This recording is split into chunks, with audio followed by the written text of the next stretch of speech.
काय उदार आहे त्यावेळेला तुकोबारायांनी तर त्यांना सांगितलं काय आमचा देव श्रीमंतही आहे उदारही आहे स्वातंत्र्यही आहे.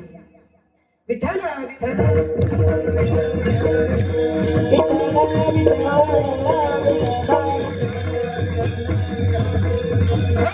तुकोबारायांनी ज्या वेळेला देवाकडे मागितलं की देवा द्यायचं असेल ना तर कोणतं दान दे हेच की तुझा विसर मला झाला नाही पाहिजे बर का विसर मला झाला नाही पाहिजे. मग त्यावेळेला पुन्हा देव म्हणतात का हो तुकोबाराय मी तुम्हाला म्हटलं काहीतरी मागा तर तुम्ही मला बोलला हेच दान दे का देवा तुझा विसर न व्हावा. पण का हो तुकोबाराया मी जर तुम्हाला हे दान दिलं कोणतं माझा तुम्हाला जर विसर पडू नाही दिला माझा जर विसर नाही पडू दिला तर तुम्ही काय कराल ते तर मला सांगा. त्यावेळेला तुकोबारा म्हणू लागले अरे बाबा अरे देवा अरे पांडुरंगा मी काय करेल अभंगाचं दुसरं चरण गुण गाईना गाईना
गुण गाईना घ्यायची माझी सर्व जोडी.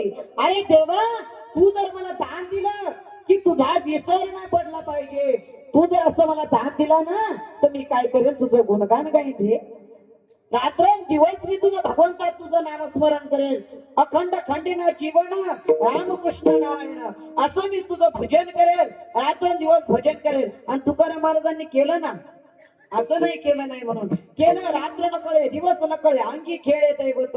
तुकाराम महाराज म्हणता अरे बाबा हा देह त्याच्या करताच दिला देवे दिला देवा भजना घुमटा तो या झाला पाटा बाजीजेचा.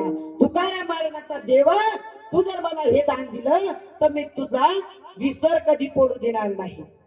काय विसर मी तुला पडू देणार नाही. देव म्हणाले बर तुकोबाराया मग देवाने गुण गाईन आवडी हेची माझी सर्व जोडी. देवा तुझं गुणगान गाण्यामध्येच काय आहे तर माझं सर्वस्व आहे याच्यातच मी माझं कल्याण समजतो. आता देवाच्या जर गुणांचा विचार केला ना देवाच्या जर गुणांचा